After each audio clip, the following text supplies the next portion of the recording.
কার লেখা কথাগুলো? এটা আরতি মুখার্জির গান।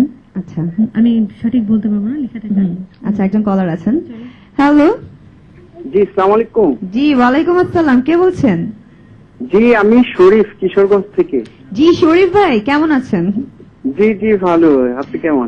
জি ভাইয়া, ভালো আছি। কথা বলুন বৃদ্ধি আপুর সাথে। জি হ্যালো, জি, আসসালামু আলাইকুম। ওয়ালাইকুম সালাম। জি, আমি শরীফ, কিশোরগঞ্জ থেকে। হ্যাঁ শরীফ, কি খবর, কেমন আছো? জি, এই তো। জি, ভালো। আপনি তো অবশ্য ন্যাচারাল বিউটি সবসময়। তারপর আজকে অনেক সুন্দর লাগছে। ধন্যবাদ। বলো কিছু, কি গান শুনবে বলো। কেটে গেছে, লাইন কেটে গেছে। সরি শরীফ, লাইনটা কেটে গেল। লাইনটা সম্ভবত কেটে গিয়েছে। তা আপনার পছন্দের একটি গানই শরীফ ভাইকে ডেডিকেট করা হোক। করবো, আমি জানি ওরা কি ধরনের গান পছন্দ করে। তার আগে আমি রবীন্দ্রকে খুঁজে পেয়েছি।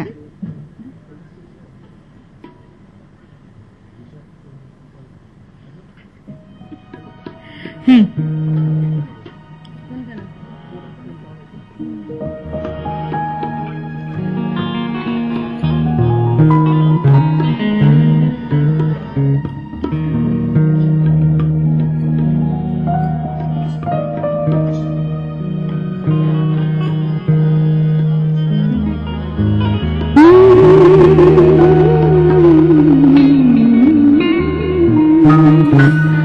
অ্যাকচুয়ালি আমি একটি রবীন্দ্রসঙ্গীতের অ্যালবাম করছি, তার মাঝখানে এই গানটি আমি গেয়েছি, তো আমি এই গানটি গাচ্ছি।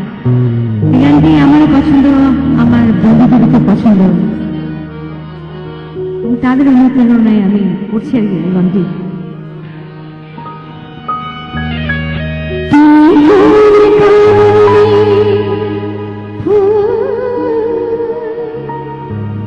কোন গগনে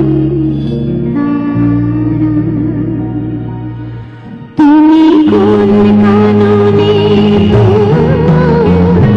কোন গগনে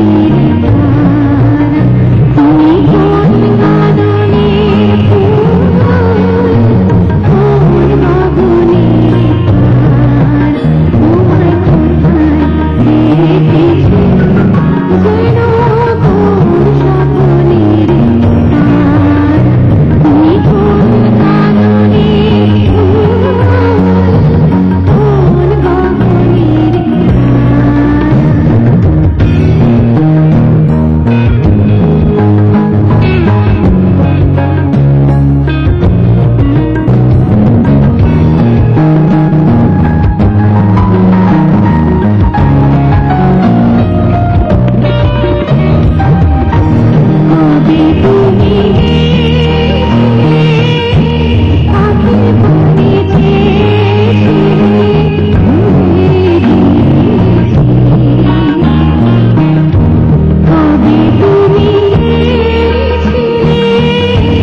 দারুণ দারুণ দারুণ।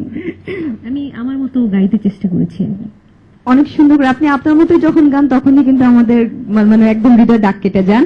এবং এই কথার সাথে সাথে আমরা নিয়ে নিচ্ছি মধ্যরাতে সংবাদ বিরতি। চলো। তো বিরতির পর আবার ফিরে আসবো। প্রিয় দর্শক, আশা করি আমাদের আজকের এই RTV ফোন ও লাইভ স্টুডিও কনসার্ট আপনাদের সবার অনেক ভালো লাগছে। ভালো লাগতেই হবে, কারণ আমাদের সাথে আছেন আমাদের সবার পছন্দের রিজিয়া পারভিন। তার আরো অনেক অনেক গান শুনবো, কিন্তু মধ্যরাতে সংবাদ বিরতির পর। সঙ্গে থাকুন।